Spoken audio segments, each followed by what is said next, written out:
So the Wildcats and the Welcome back Eagles to advance Durance to play Field. again. We On are the still Gator in the Vegas third stage, quarter of action the because the NCAA winner of this Women's game will Lacrosse take on the National number 4 Championship Florida game, Gators Sunday, May 25th at next noon Friday, Eastern May on ESPN 23rd. at Gillette Stadium in Foxborough, Massachusetts. More And information, this go is to getting dark. It's very, NCAA.com. very Your dark home for outside all at nighttime. 90 NCAA championships. Sweet dance moves on the sideline there as North Carolina feeling good. Up 12-4. Looking to punch their ticket to face that Florida Gator team that was up 11-2. Yup. Duke just came storming back. And the Gators just able to close them out and get to their Here we second go. consecutive national semifinal. Now, if you heard them again, the winner of this game will take on Florida Gators next Friday in the semifinals in the Final Four for this women's college lacrosse season. This was a big draw control. Tigers able to come up with this one. If you look We at have the third extended quarter, our lead still pretty tight. by 8. See up by a score of 3-2, just solely looking at that quarter, and that's what you need to do. You need to take small steps. Yes, the winner of this game will move on. Possession, look to bump forward and move ahead, but this is most definitely not going to help you as you're trying to make a comeback. Yeah, a violation against Princeton turns it over to Uh-oh, North Carolina. violation by Princeton, so that means it belongs back to us, and that is their 12th turnover for Princeton. We only had 6, which is not too bad, that I've seen over the last few years, and then the Yale but it's Bulldogs sort of pretty bad, but it's not that bad. The 12 is most. It's very bad, honestly. Jen Cook told us this week that she feels like the Ivy League is incredibly underrated. Oh! Having 3 teams amongst the final 8 is Princeton, what are you doing? competitive that conference is. Are It's a you tough conference. serious? A lot of attention goes to the ACC teams or those in the Big Ten, but the Ivies have produced, What are you- and they produce very well. Gee, one of our girls one of the girls from Princeton tried to knock us down. Like, we don't want that to happen. Because we don't want to get hurt, but Shot goes wide after the foul was committed by Paige Vegna. There we get a good look at Jenny Levy. Saying last year, people took some joy in them struggling and waved by to them after beating them, in a mocking tone. And she said, we remember that. And this year, they are playing at a very high level. Number 1 seed, number 1 team in the country, undefeated. And I thought it was really interesting when we talked with Jenny Levy earlier this week. She said, I have a mixture of artists and soldiers on my team. She said when she first started, she had mostly all soldiers, gritty players that she could coach, she could mold. And this game is so physical. Oh! Should be. So she's talked with Anson Dorff, What a good pass. women's soccer coach here at Chapel Hill. Good And pass. said, you need artists as well. She said, what do you mean What by a that?" pass. Like, well, guys, players that can score goals and make beautiful feeds, and you don't have to teach them. It just comes intuitive. And she said once she figured that out, that really kind of unlocked the key to success. All right. That's right. This might gonna be in the scoring position, and this is probably a free shot scoring position if we can make it as a penalty. You gotta find that Free creativity position. in the recruiting mix, and she has So done let's a go. phenomenal job of making Oh! that. I don't think anybody would say that a North Carolina team isn't athletic or fast, but now she has those creative players. And what I think is All right, amazing I don't is know if we need to a try player this like again if Chloe we Humphrey, have she to. said she's probably the first Who was player it? has ever been a soldier. A yellow card. How many times she's Oh. won the ball back for the offense. So it's not just Let's see about who did. creativity, but about working hard as well. Oh! Cage off of that free That was position, draws a Princeton, yellow what card. are you doing to our girls, man? Oh no, we have an injured player on the ground. Abigail Roberts for the Princeton Tigers is the Oh player no, she we have got. an injured player on the She ground. played a gutsy, gritty game here tonight. Right over. physical, great in the transition game. Getting a help Wow. training staff. We have an injured player on the ground. By Abigail Roberts. Not a bad person to learn from, by the way. Ooh, this is can be for real here. Retiring after this season, he has won a ton of national titles. And Jen Cook, there with her coaching staff Molly Doherty and Karen Maurer. Jen Cook was a soccer player in the Olympic development pool, and Jenny Levy was told to go watch her play from her Marple Newtown high school coach, and she went and took one look and said, yeah, that's the kind of soldier I want to have on my roster. That just goes to show the multi-sport athletes, they bring so much to the table. It's not just about being a great lacrosse player, having the best moves, but you learn a lot from playing other sports. And when you play another sport, maybe you have a different role. But Anson Dorrance has taken quite a few lacrosse players who are quality soccer players as well. Wow. Growing up.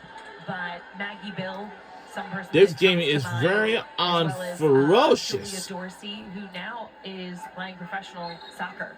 So you look at these players and you think, okay, they're excellent lacrosse players. Well, guess what? They can do it on the soccer field too. Jen Cook told us, we asked her if she could have played soccer here in Carolina, and she was quick to say, I was pretty good, but they were next level. they had it all over me. But Jen Cook had an outstanding playing career here. Her and Jenny Levy still tight. First text she received after the Princeton Tigers knocked off Hopkins a week ago was from Jenny Levy. See you next weekend in Chapel Hill, and I'm not surprised at your success. You know, assistant coach Marie McCool for the Tar Heels. I asked her the same question because she played soccer growing up. And she's like, I think I could have been a defender too on the team. I'm like, is there some eligibility maybe in there? You never know.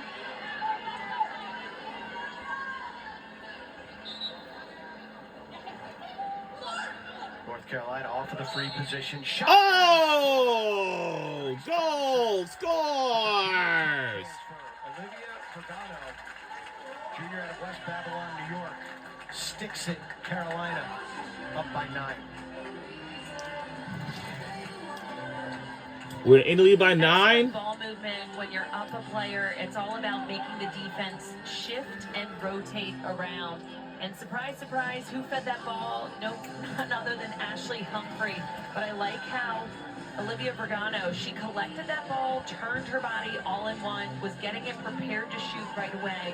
She didn't have to take a lot of cradle. That's by Olivia Vergano, possible position to score. the only one who made the goal. Vergano. Yep, by Olivia Vergano. Selection. Lefty bouncer off of this natural grass surface here at Dorrance Field. You know, the grass looks so beautiful, you often forget that it is grass. And talking with Jen Cook, she said this is actually like one of the few times that we've played on grass. You know, up in New Jersey, you think of lacrosse season in February. There's a lot of snow, rain. Not a lot of teams play on grass up north. Oh! Goal again! Oh my goodness, what a play! Is a special kind of athlete. Wow! And gets the Carolina lead back to 10. Wow! I've never seen a fast goal like this ever before. We're running for it, and it was wide, sort of like a pretty wide open. Throughout the midfield. Between the 30s, Come on now. Special talent, but Bam! hard to Get out the way! A lot of contact going down, but Eliza Osborne has been a spark in the midfield. By And at the draw Eliza circle for the Osborne, her Tigers. 30th goal this season, jersey number 15. That's how quickly this team can strike. Wow, we are in the lead by 10. 10-point game. On the field, as Jenny Levy talks. And there's a timeout will be taken by Princeton. The coaching tree, and these are some of the folks that were coaching in this quarterfinal round. Jen Cook, Princeton head coach, Erica Bamford from Yale, all players at UNC, Marie McCool and Kayla Wood, 2 of her current assistants, and both of them are in the Team USA player pool.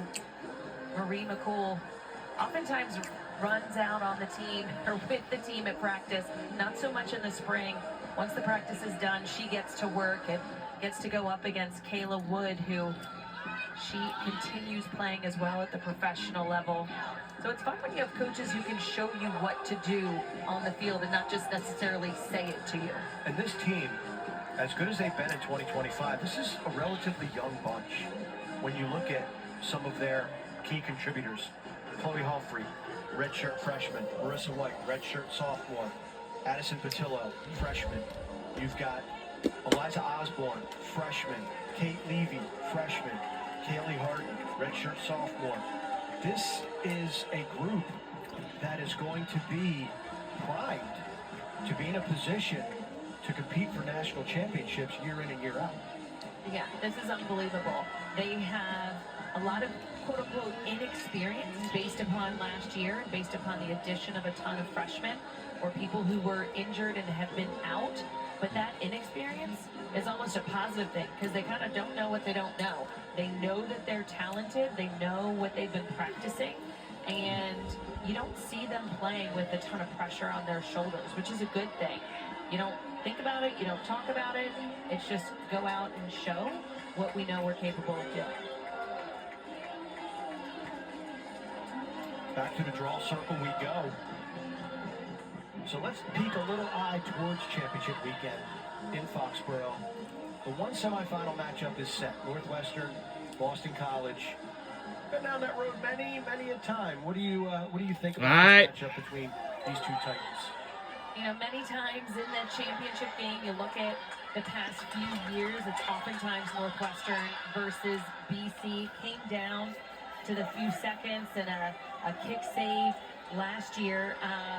You know, this time it's in the semifinal game, which is pretty awesome. They've already played this year as well. They played on February 15th. Boston College won. The game was in Evanston, Illinois. It was 13-9. So, you know, pretty close game, but not a one-goal game as what we've seen in the national championship the past few years. So I think it's going to be a really exciting matchup, and one often that once the team who's lost is BC, who bested Northwestern, you know that they're going to come out and ready to be on fire. We'll have 3 Tewaaraton finalists in that game. Shea Dolce, the goaltender for Boston College, Rachel Clark, the prolific scorer for the Eagles, and another turnover on the clear. What happened? Feed down low, and there's Hughes. Oh, wow. Another save for the netminder for the Princeton Tigers. That is her third. We're under 3 minutes to go in the third quarter. We got some time left to play, and not a big rush or anything. We're still good to go. Ivy selection. She has played superb here tonight. Madison Taylor is that other Tewaaraton finalist. I want to talk about goal scorers. She leads that Northwestern Wildcat offense. That is going to be a heck of a ball game. Northwestern and BC from Gillette Stadium. Memorial Day weekend. And how cool is it that the men and the women are together? That is just going to provide extra juice for both tournaments. Wow.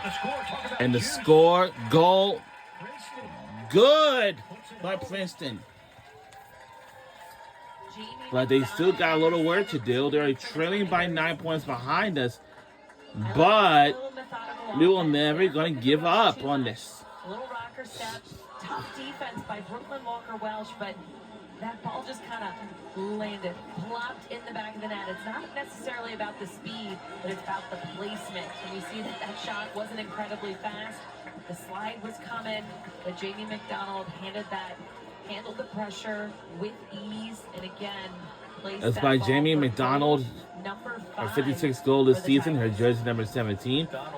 And that's, she goals, scores it. Ontario, her and Walker Welch have been battling all night.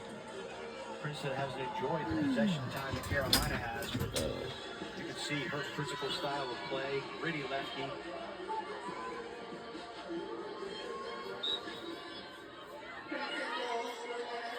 Wait. Controls the draw.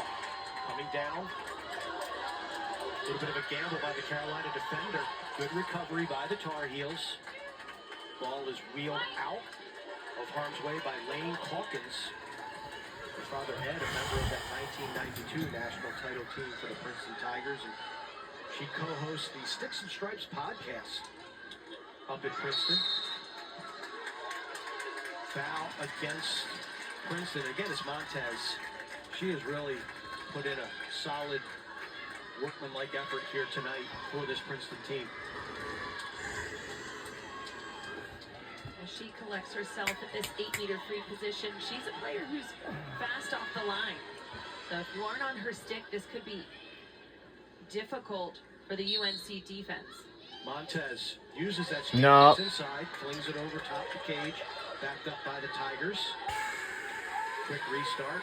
David Dora, credible assist player, gets the white way by save. Benny Nelson read that one and just fights it off.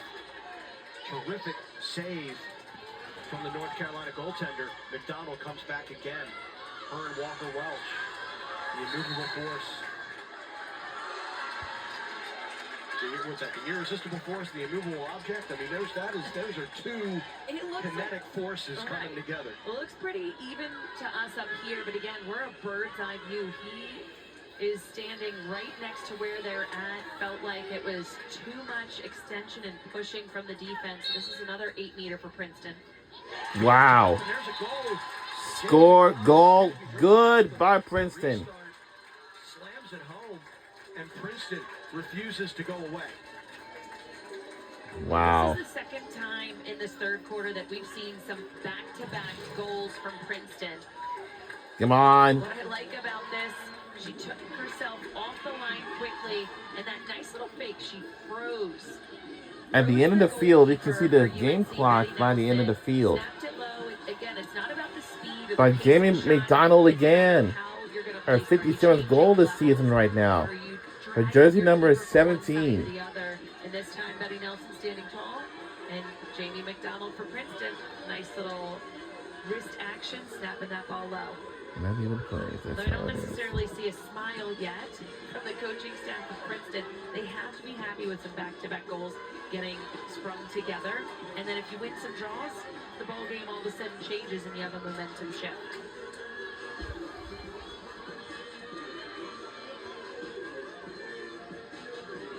Gresham and Whiteway back to the draw circle. It's Princeton continuing to try to chip away at this Tar Heel advantage. Winner of this game will play the University of Florida. And there's Whiteway again with the draw control. She's got time. Under a minute to go. Wheels out of pressure. Gets it over to Juliana Williams. And this is back to Montez. Nina Montez, 5'2" senior from Chicago, Illinois. Surveys the field. Looks like Princeton is comfortable playing for the last shot here. Whiteway cruises down the alley. Good defense, double team. Gets the ball off to McDonald. McDonald looking for an outlet. Walker Welch cycles on to her. Looping pass. Time is short, under 10 seconds. Look at the tenacious defense by the Tar Heels. Referee stops play with the whistle. Clock continues to tick away, and that'll do it. And now we'll do it for the third quarter. Of action. When we get back, fourth quarter is coming our way next. The winner of this game, when we get back, we'll head on to Foxborough in Foxborough, Massachusetts next Friday, or before then. And we'll find out who wins right after when we hit the fourth quarter, when we come back. We'll see you on the other side. We'll see you then.